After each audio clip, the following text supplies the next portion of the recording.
lagi masalah DNA itu sudah kita putus, nggak boleh, nggak ada penetapan nasab dengan DNA, sudah selesai. Akan tapi kita melihat permasalahan DNA, bisa saja tentang alatnya mungkin tidak akurat atau tidak benar atau rusak dan sebagainya. Kemudian orang yang menangani mungkin tidak jujur dan sebagainya. Itu bisa jadi begitu, akan tapi tidak usah sampai ke situ deh.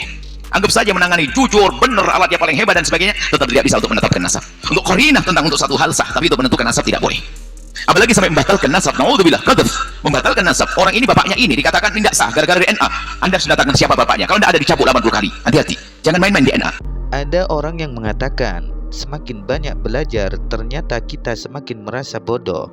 Tapi berhenti belajar membuat kita benar-benar bodoh. Terkait Buya Yahya di dalam video tersebut, yang mana menolak ilmu pengetahuan tentang DNA yang digunakan untuk menentukan nasab seseorang. Apakah masuk ke dalam orang yang banyak belajar atau berhenti belajar? Ini kan terkait dengan isu apa itu klaim dari sekelompok orang yang selalu ngomong ini di sini di darah aneh ini ada darah Rasulullah. Gitu loh, Rasulullah itu kakek aneh apa kakek ente? Selalu ngomong kayak gitu dan sambil merusak agama, menghancurkan ajaran-ajaran Rasulullah. Gitu loh. Makanya kalau you bilang di darah you ada darah Rasulullah, tes DNA wajib itu. Gitu loh. Jadi tes DNA itu di kitab-kitab fikih nggak ada. Loh iya memang dulu kitab fikih itu ditulis ketika belum ada teknologi tes DNA. Gimana sih? Jadi yang anu lah, yang pinter lah, baca kitab yang banyak itu perlu penting, tapi logika itu harus dipakai. Gitu loh, karena Islam itu untuk sampai hari kiamat. Semua perkembangan kehidupan manusia, antropologi, sosiologi, teknologi dan yang lain-lain itu harus dipakai untuk apa itu menguatkan Islam. Gitu loh, jangan tes DNA nggak ada, husnudzon. Iya, kalau orang nggak ngaku nggak apa-apa. Kan kaidahnya siapa yang mengaku-ngaku, dia harus membuktikan pengakuannya itu. Sangat disayangkan sekali seorang Buya Yahya, tokoh agama, memiliki pengikut yang banyak, menunjukkan sikap yang seakan-akan anti dengan perkembangan ilmu pengetahuan. Secara tidak langsung akan merusak citra Islam itu sendiri. Padahal Islam agama akal atau rasional dan agama yang selalu relevan di setiap zamannya.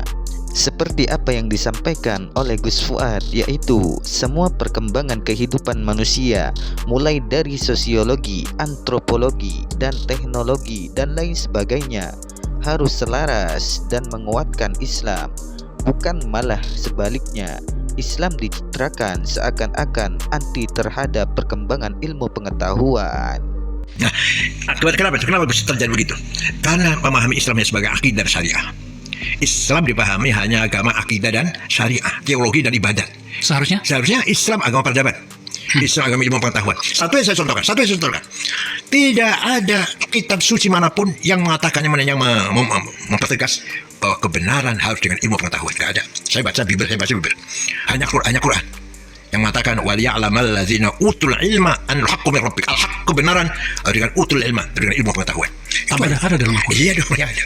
Para pendakwah atau tokoh agama yang mendakwahkan agama Islam dengan mencitrakan agama Islam sebagai agama yang seolah-olah anti terhadap perkembangan ilmu pengetahuan. Hal tersebut sangat bertolak belakang dengan Al-Quran. Seperti yang disampaikan oleh Profesor Dr. Kiai Haji Said Akil Sirot, bahwa para pendakwah atau tokoh agama yang menolak terhadap perkembangan ilmu pengetahuan adalah orang yang memahami agama Islam hanya sebatas agama akidah dan syariah atau teologi dan ibadah saja. Padahal agama Islam itu adalah agama peradaban dan agama ilmu pengetahuan. Karena seperti yang disampaikan oleh Profesor Dr. Kiai Haji Said Akil Sirot, bahwa di dalam Al-Quran sudah dijelaskan bahwasanya kebenaran harus dengan ilmu pengetahuan. Dan kalau seorang tokoh agama mengajarkan anti terhadap ilmu pengetahuan, bagaimana mau menemukan suatu kebenaran? Bagaimana menurut teman-teman? Terima kasih.